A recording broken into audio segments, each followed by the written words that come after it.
in my butt. It's the New York air. It is. Yeah, it goes. And this humidity, it's... Welcome to New York. I have puffers and other set of I sound super weird right now. What's up? What do we want to talk about? I'll tell you everything, all the secrets. All right. Burn them down. Even though at the panel they pretty much told all the secrets. That was crazy. What's a typical day of shooting like for Gotham? It's very organized, actually. It's good. I've been on a lot of TV shows in my day, and the fastest, of course, is Law and Order because they've been on the air forever. Gotham is pretty efficient. Like, we still have a lot of creative say. We come in, you come in, you eat breakfast, you get your makeup on, you do your hair and makeup, you go rehearse, you change things around if necessary, and then we film. And it's a pretty efficient project. And we laugh probably too much. We probably have quicker days if we would just stop acting like children. But for some reason, like me and Corey, and then me and Ben, man, we can't keep a straight face to save our life. Even though, like, Ben is like professional, but for some reason I bring the goofy out of him, and so like I hope they show you the bloopers, and it might just be me and him nonsense. So a day working with me, it's gonna be awesome, efficient, but you're gonna laugh a lot. So we do. Next question. Oh, sorry, microphone. Sorry.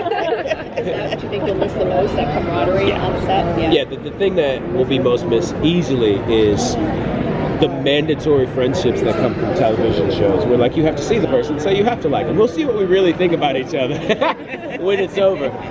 But like, these people have been such an integral part of this last 4 years, like with my father passing, with different traumas in each of our lives. We've been each other's support system, and that's nobody's job. Nobody has to do that. Nobody brings their problems in, but people genuinely care.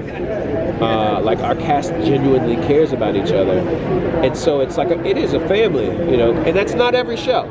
Like, it's not every show. I've been on some shows where it's like, I want to go home. I hate these people. I love the work, but I hate the people.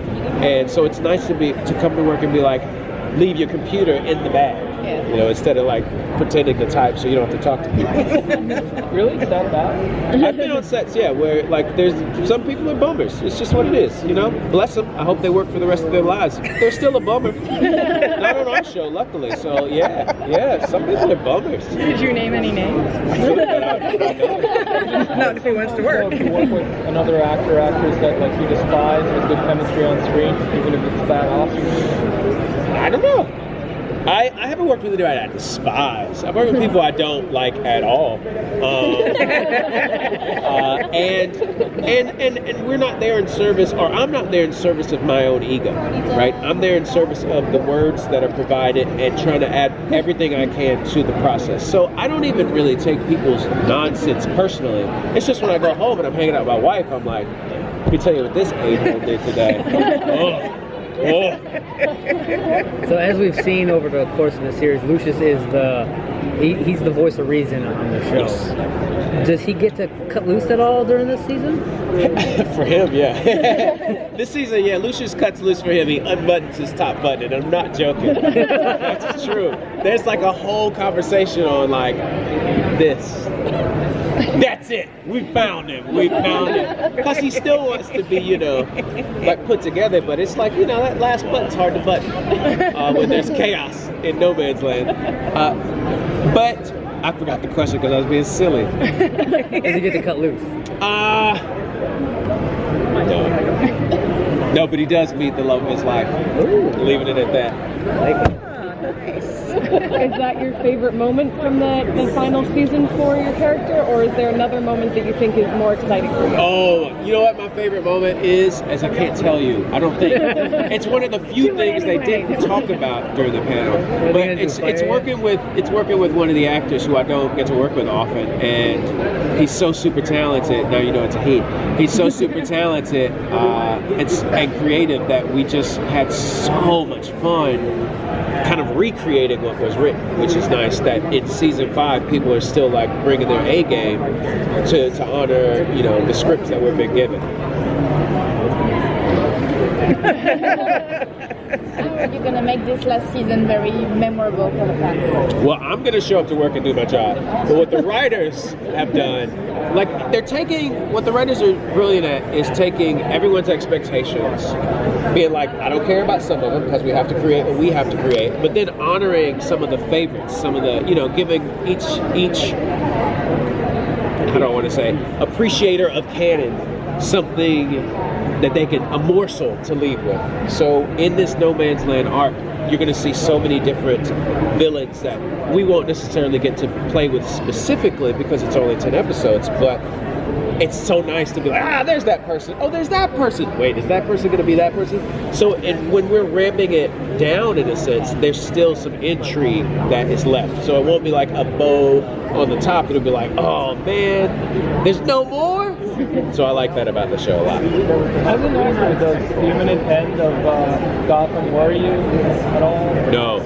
I love when shows end. One, I love that the writers get to know when it's ending, because then we get an ending. We get an actual, what they intended to be the ending, which is nice. And I like to transition into other jobs. Love it.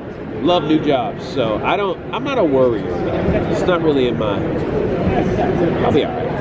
I'll be all right. How would this Lucius Fox react to when Batwing goes under Batman? Calmly. That's how he reacts to everything.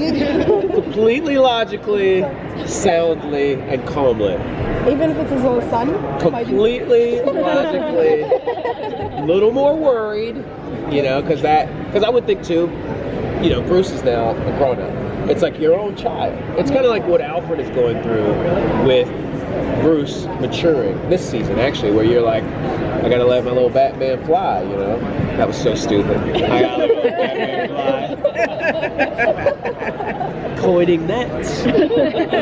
So I would imagine it's the same thing, where you're just like, yeah, I'll make you the best stuff I've ever made, because you're my own flesh and blood. Nailed that answer. Hey guys, we have to wrap. Thank you. I'm leaving. Thank you so much. Fed up with this table. Thank y'all so much. Yeah.